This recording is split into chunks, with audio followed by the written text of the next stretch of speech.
Hello दोस्तों, मेरा नाम है अरुण कुमार। एक बार फिर से नीट स्टडी यूट्यूब चैनल में आपका स्वागत है। इस वीडियो में हम लोग FIGP सेमेस्टर 1 सेशन 2023 से 27 वालों के लिए सेक 1, ठीक है, सेक 1 एंटरप्रेन्योरशिप या उद्यमिता का क्वेश्चन पेपर देखेंगे। यानी कि जो आपको ये क्वेश्चन पेपर दिख रहा है या उद्यमिता एंटरप्रेन्योरशिप का क्वेश्चन पेपर है, ठीक इसी प्रकार से आपके भी एग्जाम में प्रश्न रहेगा, इसको देख लीजिए। तो चलते हम लोग जल्दी से क्वेश्चन पेपर को देखते हैं, ठीक है, कौन कौन से प्रश्न पूछा गया है।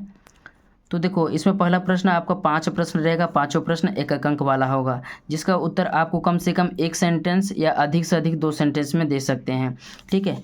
तो इसको देखते हैं। यह प्रश्न जो है ना, यह सेशन 2022 से 26 वालों में पूछा गया था, यानी कि पिछले साल का क्वेश्चन पेपर है।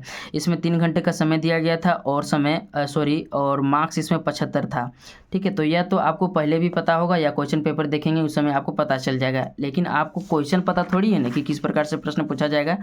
तो जो पहला प्रश्न आपका रहेगा, ठीक है, इसमें आपका क्या रहेगा, निम्नलिखित प्रश्नों के उत्तर कुछ शब्दों में या अधिकतम एक वाक्य में देना होगा, ठीक है। पहला प्रश्न देख लेते हैं। पहला प्रश्न है यहाँ, पेटेंट क्या है। तो यह एक प्रकार का क्या है, बौद्धिक संपदा अधिकार है। इसके बारे में आपको बताना है, ठीक है, पेटेंट के बारे में क्या है पेटेंट। बी नंबर का है, व्हाट इज बिजनेस प्लान। व्यवसाय योजना को परिभाषित करें। यानी कि कोई भी व्यवसाय जब शुरू करता है उनके लिए क्या क्या योजनाएं बनाया जाता है उसके बारे में बताना है, ठीक है। सी नंबर का प्रश्न दिया हुआ है, विपणन मिश्रण को परिभाषित कीजिए। विपणन मिश्रण के बारे में बताना है। आपका लॉन्ग आंसर टाइप क्वेश्चन भी आ सकता है विपणन मिश्रण के बारे में, यह बहुत VVI है, इसको देख लीजिएगा। पिछले सेशन वालों में जितने सीटिंग में एग्जाम हुआ था, सभी सीटिंग में विपणन मिश्रण से संबंधित प्रश्न आया था, ठीक है। तो यहाँ पर दोनों प्रश्न बहुत इंपॉर्टेंट है। नेक्स्ट है डी नंबर का प्रश्न देखते हैं। डी नंबर में दिया हुआ है, बौद्धिक संपदा क्या है। बौद्धिक संपदा क्या है, तो बौद्धिक संपदा में कुछ अधिकार दिए जाते हैं, ठीक है, जैसे पेटेंट हो गया, कॉपीराइट हो गया, ट्रेडमार्क हो गया। तो ये सभी अधिकार बौद्धिक संपदा के अंतर्गत आता है, ठीक है, उसके बारे में आपको बताना है। ये नंबर में दिया हुआ है, लघु व्यवसाय को परिभाषित कीजिए। यानी कि छोटा व्यवसाय जो होता है उसको, मतलब किन व्यवसायों को छोटा व्यवसाय कहते हैं। तो जो छोटे स्तर पर जो व्यवसाय होते हैं उन्हें छोटा व्यवसाय कहते हैं, या इसको देख लीजिएगा सर्च करके, ठीक है। नेक्स्ट देखते हैं हम लोग। अब आपका 2 नंबर वाला प्रश्न स्टार्ट होगा। जो 2 नंबर का प्रश्न रहेगा, ठीक है, 5-5 अंक वाला होगा, ठीक। इसको देख लेते हैं। क्या होगा, समता पूंजी और ऋण पूंजी में अंतर बताएं। ये 5 मार्क्स का है।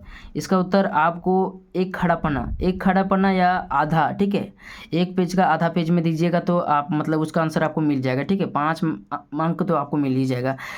तीसरा प्रश्न दिया हुआ है, विभिन्न प्रकार की उद्यमियों की व्याख्या करें। यानी कि उद्यमियों के कितने प्रकार होते हैं उसके बारे में आपको बताना है, यह भी 5 मार्क्स का है। नेक्स्ट देख लेते हैं हम लोग। अब आपका ग्रुप बी रहेगा, जो लॉन्ग आंसर टाइप क्वेश्चन रहेगा, ठीक है। लॉन्ग आंसर टाइप क्वेश्चन में आपको केवल 4 प्रश्नों का उत्तर देना होगा, जो 15-15 अंक का होगा, ठीक। इसको देख लेते हैं। पहला प्रश्न क्या दिया हुआ है, उद्यमिता को परिभाषित कीजिए तथा इसके महत्व की व्याख्या कीजिए। उद्यमिता को परिभाषित कीजिए तथा इसके महत्व की व्याख्या कीजिए। तो ये बहुत इंपॉर्टेंट है। या तो आपके एग्जाम में उद्यमिता की परिभाषा पूछे या विशेषता पूछे, या हो सकता है उद्यमी, ठीक है, एक उद्यमी की विशेषताओं के बारे में प्रश्न आ सकता है। तो दोनों के बारे में देख लीजिए, बहुत इंपॉर्टेंट है। 5वां प्रश्न दिया हुआ है, संस्थागत वित्त और पट्टा वित्त में अंतर स्पष्ट कीजिए। संस्थागत वित्त और पट्टा वित्त में अंतर स्पष्ट कीजिए, इसको बताना है। 6 नंबर का प्रश्न दिया हुआ है, साझेदारी और सहकारिता में अंतर स्पष्ट कीजिए। साझेदारी और सहकारिता में अंतर स्पष्ट कीजिए, यह भी 15 मार्क्स का है, ठीक है। नेक्स्ट है 7वां प्रश्न दिया हुआ है, नवाचार को परिभाषित कीजिए तथा इसके महत्व की व्याख्या कीजिए। तो ठीक इसी प्रकार से आपका भी प्रश्न रहने वाला है, इन सभी को देख लीजिए। नेक्स्ट देखते हैं हम लोग। 8वां प्रश्न दिया हुआ है, विभिन्न प्रकार के बौद्धिक संपदा अधिकारों की व्याख्या कीजिए। तो देखो, यह शॉर्ट आंसर टाइप क्वेश्चन में भी पूछा गया था और लॉन्ग आंसर टाइप क्वेश्चन में भी है। यह बहुत इंपॉर्टेंट है। VVI में लिख लीजिए कि यह प्रश्न किसी न किसी सीटिंग में, आपका 3 सीटिंग में एग्जाम होगा, ठीक है। तो किसी न किसी सीटिंग में तो एकदम यह प्रश्न आने ही वाला है। तो जो भी स्टूडेंट सेक पेपर में एंटरप्रेन्योरशिप रखे हैं, उद्यमिता रखे हैं, आप इस प्रश्न को एकदम पढ़ लीजिए, एकदम पक्का फिक्स आने वाला है। इसके अलावा मैं कुछ VVI इंपॉर्टेंट प्रश्न भी बताऊँगा, उसके लिए एक अलग वीडियो आएगा, ठीक है। लेकिन आप जल्दी से इसको तैयार कर लीजिए, समय बहुत कम बचा हुआ है। 9वां प्रश्न क्या है, 9वां प्रश्न दिया हुआ है, एकल स्वामित्व को परिभाषित कीजिए, इसके गुण दोषों की व्याख्या कीजिए। तो यह भी VVI में लिख लीजिए। या तो आपके एग्जाम में एकल व्यापार क्या है, ठीक है, या एकल स्वामित्व को परिभाषित करें, इसके गुण दोषों की व्याख्या कीजिए, इसकी विशेषताएं बताएं, इस प्रकार से प्रश्न रहेगा। 10वां प्रश्न दिया हुआ है, छोटे व्यवसायों के लाभ और हानियों की व्याख्या कीजिए। छोटे व्यवसायों के लाभ और हानियों की व्याख्या कीजिए। जो छोटा व्यवसाय होता है उससे क्या क्या मतलब नुकसान होता है और उनको किस प्रकार से लाभ मिलता है उसके बारे में आपको बताना है। तो यह था प्रीवियस ईयर्स क्वेश्चन पेपर, किस प्रकार से सेक 1 उद्यमिता में प्रश्न पूछा गया था।